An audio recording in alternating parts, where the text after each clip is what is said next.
Haïda, le chasseur de nuit qui a redessiné l'Atlantique, à jamais. Un assaillant allemand tapis dans l'ombre, une sœur en flammes, et l'Atlantique Nord qui se referme comme un piège, minute après minute, tandis que la silhouette sombre d'Haïda fend la nuit sous la poigne d'un capitaine surnommé Hardover Harry, décidé à lacérer l'obscurité par la vitesse et le feu, au risque d'y laisser le navire et sa mémoire, car un choix impossible approche et il marquera au fer rouge la suite de la guerre pour ce destroyer canadien. Né du programme tribal pensé dans les années 30 pour frapper plus fort et plus vite, Haïda entre en scène escortant les convois arctiques, où le froid glace le sang et la moindre erreur coûte des vies, puis glisse vers la Manche pour les raids nocturnes, là où l'électronique, les étoiles éclairantes et la cadence des pièces font la loi. La chasse d'avril contre les bâtiments ennemis de type Elbing annonce le drame. T-29 sombre, T-27 et T-24 s'échappent blessés, et 2 nuits plus tard, au large de la Bretagne, la torpille frappe Athabascan, enflamme les ponts, fige la machine, provoquant cette suspension du temps où chaque ordre sonne comme un pari contre la mer. De Wolf pousse Haïda à la poursuite, force T-27 à la côte, repousse l'autre, puis revient sur un tapis d'huile, de cris et de gilets. Bateaux, bouées, filets, tout est jeté et commence la lutte contre les minutes, car l'aube approche, les batteries côtières devinent, et une nouvelle salve peut à tout moment reconfigurer la nuit. Vient l'instant terrible, continuer et risquer l'anéantissement ou partir et laisser des frères. Le capitaine fixe un temps de récupération, arrache des dizaines d'hommes à la mer, laisse même une embarcation pour prolonger le sauvetage, puis se dégage, emportant à la fois des survivants et le poids d'un départ que nul marin n'oublie. Ce fardeau devient moteur.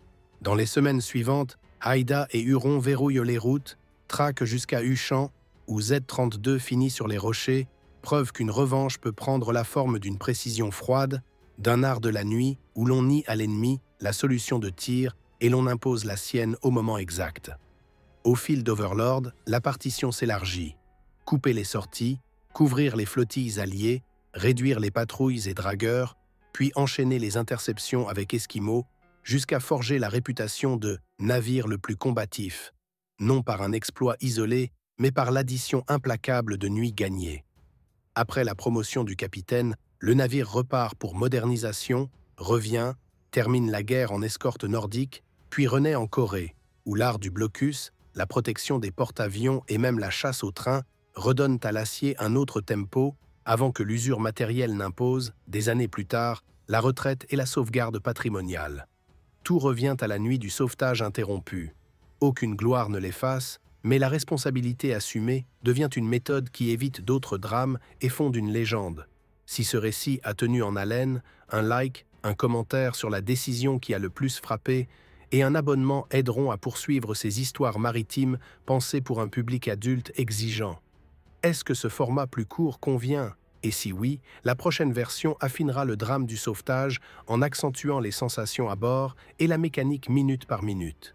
Les heures qui suivent transforment Haïda en atelier de précision, où la passerelle dose la vitesse pour rester maître du cadran de tir, tandis que les directeurs d'artillerie imposent un rythme sans flamboyance mais sans répit, et que les équipes de munitions apprennent à respirer au tempo des salves. La Manche, désormais, ressemble moins à une course-poursuite qu'à une clôture méthodique des issues où chaque cap choisi nie à l'adversaire l'angle utile et réserve aux destroyers la frappe terminale. Cette mécanique, née dans la nuit du sauvetage interrompu, irrigue les engagements suivants.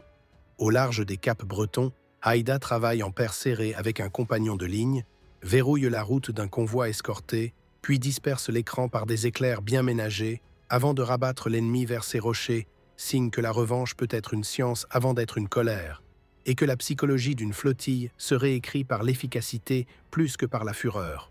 Quand s'ouvrent les journées d'Overlord, le destroyer troque la chasse solitaire pour la couverture obstinée des couloirs maritimes, où l'ennemi ne perce plus qu'en pointe aussitôt tronçonnée. C'est un théâtre moins spectaculaire en apparence, mais chaque nuit passée sans incursion est une victoire discrète, et chaque escorte arrivée intacte démultiplie la force de l'ensemble au point que la réputation du navire, déjà solide, prend une texture de fiabilité que les marins estiment plus encore que les trophées. Vient ensuite la chasse du Z-32, récit de patience où les silhouettes se devinent plus qu'elles ne se voient, où la poursuite refuse la précipitation pour concentrer la pression et où la côte, finalement, devient le troisième protagoniste qui tranche en faveur des plus constants. L'épave ne dit pas tout, mais le relâchement que l'on sent à bord après l'impact final révèle ce qu'a coûté la maîtrise à ceux qui, jusqu'alors, retenaient de la rage derrière la procédure. À mesure que Cherbourg s'effondre, la carte se recompose, les vedettes adverses se déplacent, les convois alliés gonflent, et Haïda, libéré de certaines menaces, étend ses patrouilles. Interception d'unités légères, neutralisation de chasseurs et de dragueurs. Engagement sous le feu des batteries côtières où l'audace consiste moins à forcer la décision qu'à s'en retirer au moment exact pour revenir 1 heure plus tard, plus loin, par un angle inattendu. La coopération avec d'autres coques devient un art à part entière. Transmission resserrée, partage fin des secteurs, relais des poursuites pour éviter l'essoufflement, et accueil des survivants qui en apprennent beaucoup sur la manière dont on gagne une nuit. Cette solidarité pragmatique, très peu théâtrale, plaît aux esprits mûrs, car elle montre la guerre non comme un duel d'orgueil, mais comme une entreprise où chaque geste utile justifie sa présence. Quand la promotion éloigne le capitaine qui avait donné l'impulsion, le navire ne perd pas son âme. Les routines mises en place, les réflexes de pont, la lecture commune du danger, tout demeure, et la modernisation des capteurs ajoute ce supplément d'initiative qui, lors des derniers voyages vers le nord, permettra d'éviter l'accident et de ramener à bon port des convois exténués par le froid. Ce froid que seuls comprennent ceux qui ont tenu, longtemps, face aux eaux sombres. On retrouve plus tard le même sens de la mesure sur un théâtre lointain, où les côtes à surveiller, les trains à interrompre et les mines à traiter réclament un mélange de patience et de nerfs. Là aussi, la légende n'est pas dans l'exploit isolé, mais dans la somme de jours tenus, de tirs justes, d'escortes bouclées, qui finissent par convaincre qu'une coque peut être la plus combative sans hausser la voix, simplement en faisant chaque fois exactement ce qu'il faut. Sur la passerelle, la nuit impose une liturgie précise. Chefs de quart, officiers artillerie, timoniers et radaristes alignent leurs horloges internes et chaque ordre naît d'un compromis entre distance, cap et cadence, de sorte que la pièce avant ne tire jamais pour faire peur, mais pour verrouiller une manœuvre, tandis que la pièce médiane corrige, que les éclaireurs étoilent la brume et que l'écoute des émissions adverses avertit d'un ordre de torpille que l'on peigne par un changement d'axe net, cassant les solutions de tir avant qu'elles n'existent réellement. Le duel vers Ushant en donne l'illustration. Poursuivant 2 silhouettes plus lourdes, Haïda et Huron refusent la précipitation pour conserver la pression, acceptent de perdre un instant le contact afin d'éviter un champ de mines, puis reprennent la piste jusqu'à croiser Z-32, isolé, déjà meurtri, dont l'identité se clarifie au dernier moment avant que la salve canadienne ne transforme sa fuite en dérive contrainte vers l'île de Bats. Prélude à l'échouage qui achève l'histoire avec l'aide du ciel le lendemain. Ce genre de nuit fabrique une mémoire sensorielle. Les marins n'évoquent pas des victoires, mais des sons, comme le claquement sourd d'un impact dans la salle des machines ennemies ou la respiration du navire entre 2 embardés. Et ces détails, plus que les communiqués, expliquent pourquoi l'équipage préfère parler d'une méthode faite de patience, de rectification millimétrée et d'une solidarité de pont où l'on se passe les obus au rythme du roulis, sans emphase, jusqu'à la décision. Une fois Cherbourg tombé, l'espace se dilate et l'ennemi se réarticule en essaim plus léger. La 10e flottille exploite ce répit relatif pour multiplier les search and sink sur la côte, évitant de s'exposer en plein jour, revenant de nuit par des axes inattendus, neutralisant dragueurs et chasseurs sans chercher l'exploit, mais en privant systématiquement l'adversaire de ses outils de nuisance, ce qui a pour effet de rendre les corridors d'Overlord non pas inviolables, mais assez sûrs pour que la logistique prenne l'ascendant. Dans ce continuum, la réputation d'Haïda n'est pas un slogan. Elle naît d'une arithmétique têtue de nuits gagnées, de convois délivrés, de poursuivants acculés, et quand la flottille consigne que la destruction de Z-32 a clos un chapitre, chacun comprend que l'important n'était pas l'épave en elle-même, mais la preuve qu'une flotte composite, bien réglée, peut imposer un tempo, même face à des bâtiments plus rapides sur le papier. Le retour vers l'Atlantique Nord clôt la séquence européenne en ajoutant un dernier trait de caractère. Le même sang-froid qui, de nuit, refusait la précipitation s'applique aux escortes septentrionales, où la menace, moins visible, exige d'anticiper les angles morts et les surprises des profondeurs. Cette sobriété opérationnelle, notée par les historiques de fin de guerre, installe le navire dans la catégorie rare des coques auxquelles on confie volontiers les missions ingrates parce qu'elles reviennent intactes et utiles. Transposé plus tard en Corée, ce savoir-faire trouve un autre décor. Veille côtière au long cours, protection des groupes aéronavals et tir d'interdiction contre les trains, où l'on obtient le point qu'en coupant la locomotive. Aida y signe d'abord une entrée au fameux club des chasseurs de trains, puis une seconde réussite quelques mois plus tard, témoignage d'une adaptation calme à un théâtre qui exige l'adresse plutôt que l'éclat. Au fil de ces campagnes, l'image du navire le plus combatif cesse d'être une formule et devient un raccourci utile pour décrire une constance. Ni témérité aveugle, ni frilosité, mais une ligne claire où le risque se calcule au bénéfice de la mission. C'est précisément ce mélange de discipline et de nerfs qui, vu depuis la passerelle comme depuis les soutes à munitions, explique la longévité de la coque et l'attachement durable de ceux qui l'ont servi. Après la chute de Cherbourg, la 10e flottille découpe la côte en secteurs, et Aida adopte une grammaire d'action répétable. Approche en silence sous le couvert des hauts fonds, éclairant parcimonieux pour figer l'écran ennemi, tir bref pour désarçonner les chefs de file, puis poursuite à angle fermé afin de rabattre les escorteurs vers des eaux qui les handicapent. L'objectif n'est pas l'éclat, mais l'attrition, car priver l'adversaire de dragueurs et de chasseurs revient à lui retirer la main qui lui permettait de rouvrir chaque nuit des corridors de nuisance.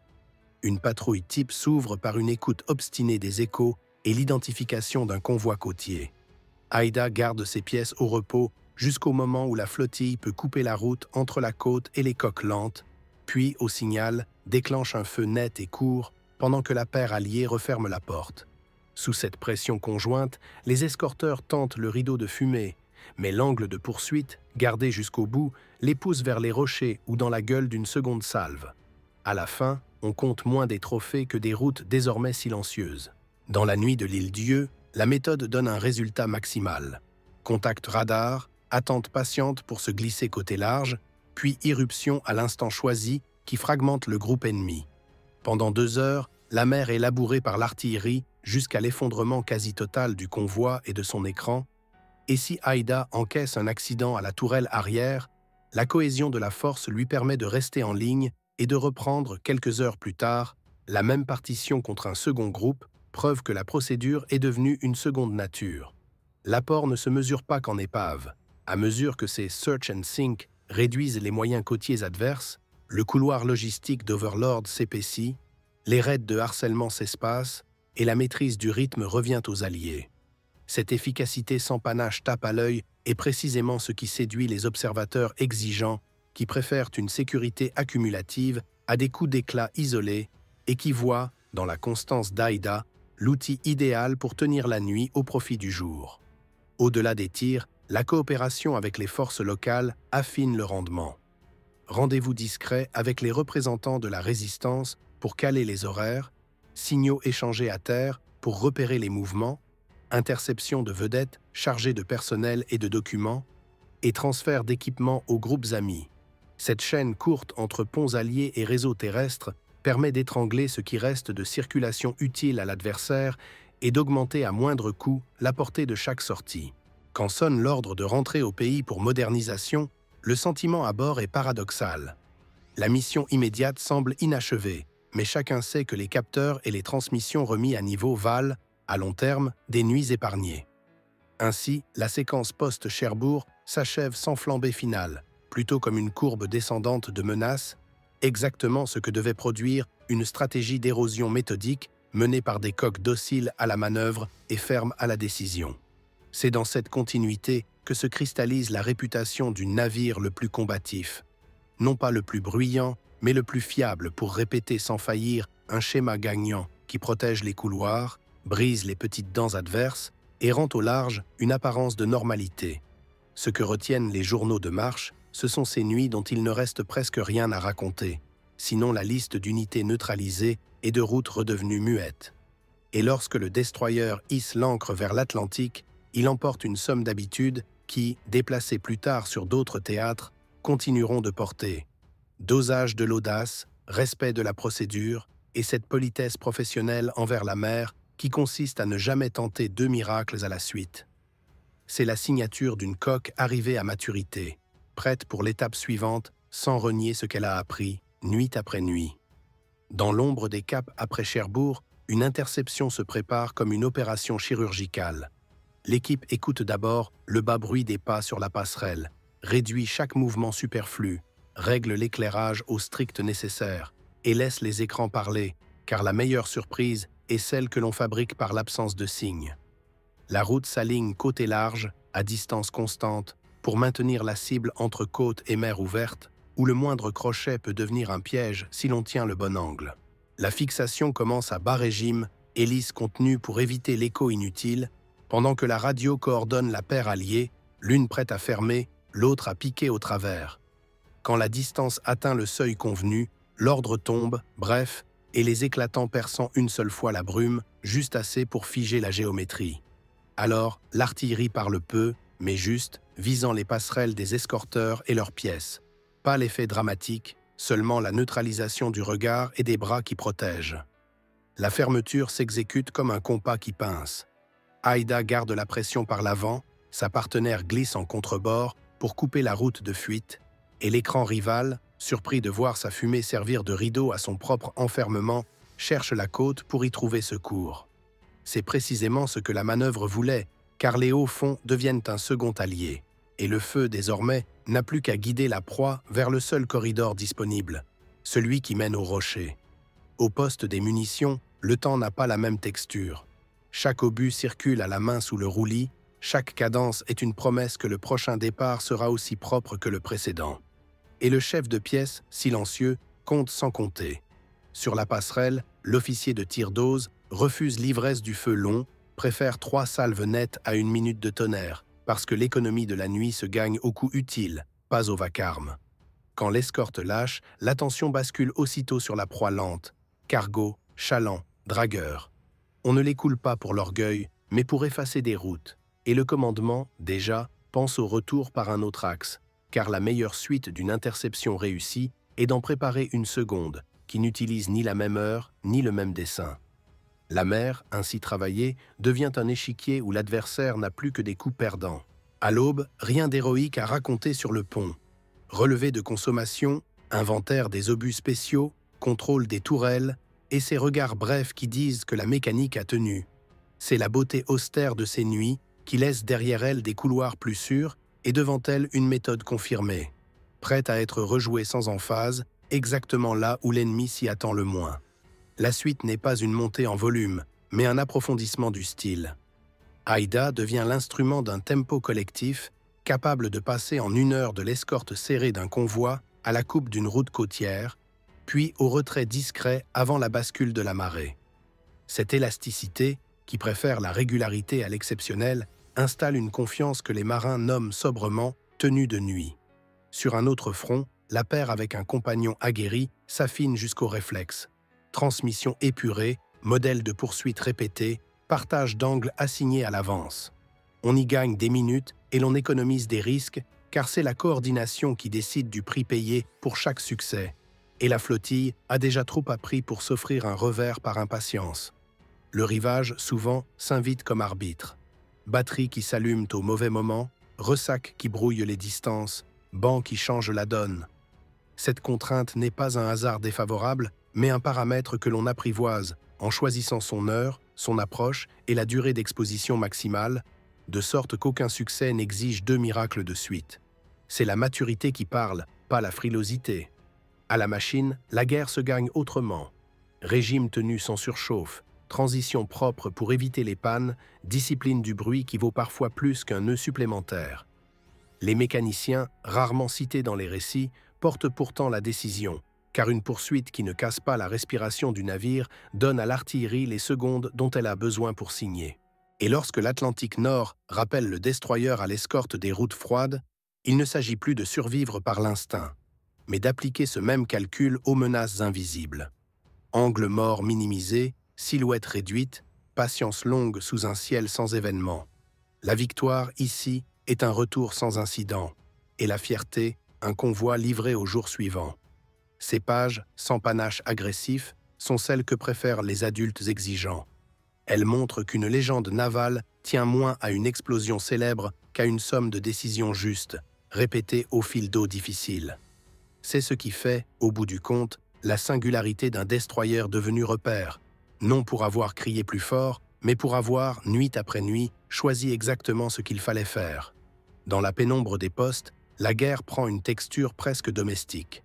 Dans le local des transmetteurs, les chiffres de cap et de vitesse passent des lèvres au cadran, puis aux doigts, qui règlent la mécanique du calculateur de tir, pendant que, quelques cloisons plus loin, le timonier compense le roulis pour que la barre traduise l'intention en une dérive mesurée. Cette chaîne, invisible sur les communiqués, est pourtant la condition de la minute juste où l'on peut tirer sans gaspiller ni mouvement ni poudre. Au directeur de tir, l'officier scrute le retour radar, croise avec les portées connues et ajuste la solution pendant que les lampes prêtes s'allument pour chaque tube. Lorsque le cycle arrive à maturité, le départ est électrique, synchronisé, sans panache inutile, et l'on accepte l'idée d'un premier encadrement pour corriger immédiatement, car la précision de nuit n'est moins d'un coup parfait que d'une suite d'erreurs réduites avec méthode. À la tourelle, les servants ne voient pas la cible comme un dessin héroïque. Ils connaissent la cadence, l'odeur, la course des douilles et la petite joie discrète quand une correction ordonnée depuis le pont se ressent jusqu'à la crosse. Ce réalisme explique la constance du navire, car personne ne chasse le miracle. Tous servent la répétition propre, et c'est cette humilité qui, cumulée, change les cartes et les nuits. Même logique pour les torpilles. Mises en batterie, azimut port ou tribord, sécurité levée au pont, souffle d'air comprimé qui pousse l'arme hors du tube, puis moteur lancé par l'accroche qui quitte la rampe. La passerelle n'en espère pas l'issue spectaculaire, mais un outil réservé, utilisé à l'instant où l'adversaire, déjà tenu par le feu, n'a plus d'échappatoire, ce qui réduit le nombre de départs et augmente la valeur de chacun. Ce cinéma intérieur montre la vraie vertu d'une coque comme Aïda, une addition d'ateliers humains, chacun régulé, chacun au service d'un tempo plus grand, où le chef n'exige pas l'impossible mais la tenue, et où la tenue fait, à la fin, la différence entre une belle histoire et une route sûre livrée au matin. Quand l'ordre change de théâtre, ses réflexes se transportent tels quels. Autre côte, autre climat, même chaîne, et l'équipage, loin d'idéaliser, continue de compter les coups justes et de raturer intérieurement ceux qui auraient pu être meilleurs, le seul perfectionnisme qui vaille quand la mer décide de la marge d'erreur. C'est ainsi que se construit une estime durable. On ne célèbre pas tant la bravoure que la discipline qui la rend utile, et les visiteurs d'aujourd'hui, quand ils passent sur les ponts, sentent, sans qu'on leur explique, que la beauté de ces nuits se niche dans des gestes 1000 fois répétés, plus proches de l'artisanat exigeant que du récit flamboyant. À ce point du récit, la suite logique mène vers le dernier acte européen, où la même mécanique ferme les parenthèses ouvertes par les premières interceptions, avant que la coque, éprouvée mais intacte, ne traverse la moitié du monde pour apprendre un autre vocabulaire de la guerre, fait de rails, de falaises et de mines. Le Pacifique Nord-Ouest ne demande pas de nouvelles vertus, il réclame les anciennes portées à l'extrême. Escorte de groupes aéronavals, veille côtière interminable, tir d'interdiction sur des gares et des ponts où gagner, c'est priver l'adversaire d'un train plutôt que d'un poste avancé. La première tentative glisse au tunnel, le convoi s'abrite et l'équipage note la leçon, car il faudra couper la voie avant le refuge et viser la locomotive comme un cœur battant. La seconde venue, par nuit claire, corrige l'approche. Repérage, silence, calcul d'avance et tir court sur la machine de tête. L'explosion ouvre le convoi, les wagons déraillent et la batterie, trop lente, riposte dans le vide. C'est l'entrée dans le club des casseurs de train, un trophée discret mais parlant pour une coque qui n'a jamais confondu la gloire avec le bruit et qui, quelques semaines plus tard, renouvellera l'exploit tout en détruisant une mine dérivante au retour. Dans ces eaux, l'usure ne ressemble pas à l'Europe. Moins de duels, plus de patience et de résistance thermique, plus de tirs de précision et de dépollution des routes flottantes. C'est une guerre de petites morsures où l'on ne s'égare pas en poursuite spectaculaire, mais où chaque nuit sans incident pèse son poids de sécurité pour les bâtiments plus lourds de la force.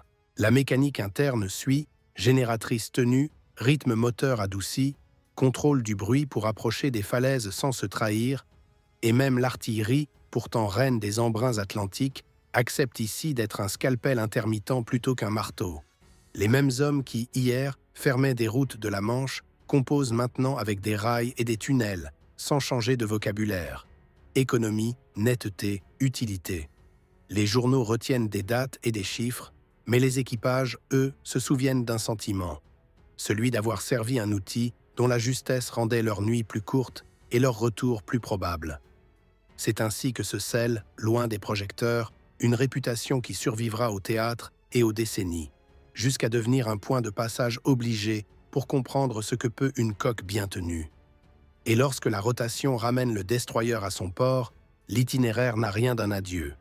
Il annonce la reconversion à des tâches de lutte sous-marine, où d'autres capteurs, d'autres réflexes viendront enrichir la même discipline, preuve qu'une identité navale forte ne tient pas à un seul rôle, mais à une façon de faire qui traverse les rôles sans se diluer. Pour un public adulte, ces épisodes ne cherchent pas les faits. Ils racontent la durabilité d'un style, la continuité d'une méthode et la manière dont un navire, en restant fidèle à ses principes, peut réussir sur des mers et contre des adversaires très différents, sans jamais forcer le destin au-delà du raisonnable. À la fin de la campagne européenne, le navire n'additionne plus des trophées. Il confirme une manière: fermer des routes sans se faire enfermer, changer d'axe avant que l'ennemi ne calcule, et ne jamais demander à la chance ce que la procédure peut garantir. Cette sobriété victorieuse, moins spectaculaire qu'un duel célèbre, a pourtant vidé des nuits entières de menaces et rendu possible des journées tranquilles, ce qui, en mer, vaut davantage qu'un coup d'éclat. Ce réalisme explique un surnom envié. Le plus combatif ne signifie pas le plus bruyant, mais le plus constant, celui qu'on envoie quand il faut gagner sans bruit et revenir entier. Pour un regard adulte, c'est la vraie grandeur. Transformer l'audace en méthode, puis laisser la méthode gagner les batailles en réduisant le rôle du hasard au strict minimum. Cette réputation déjà faite sert de pont vers l'après-guerre. De nouveaux capteurs, des rôles élargis, une discipline reprise à l'identique sous d'autres climats. Ce n'est pas un nouveau navire, c'est la même éthique qui change d'outil, et le résultat reste le même. Des routes tenues, des missions rendues, des équipages qui dorment mieux parce qu'un destroyer a bien travaillé. La dernière étape n'est pas un crépuscule, c'est une transmission. L'usure commande l'arrêt, mais l'attachement des anciens refuse l'oubli. La coque trouve une seconde vie, non plus pour courir la nuit, mais pour la raconter à hauteur d'homme, pont et poste à l'appui. La mémoire ici n'est pas une vitrine figée, c'est un manuel ouvert. Comment on choisit, comment on dose, comment on revient. Ainsi s'explique la longévité d'une légende, un style, pas un épisode. Une addition de nuit juste, pas une seule explosion célèbre. Et si ces pages ont trouvé écho, un like, un commentaire sur la décision qui a le plus frappé, et une inscription permettront de prolonger ces récits exigeants, pensés pour un public adulte, où l'on préfère la justesse à la grandiloquence.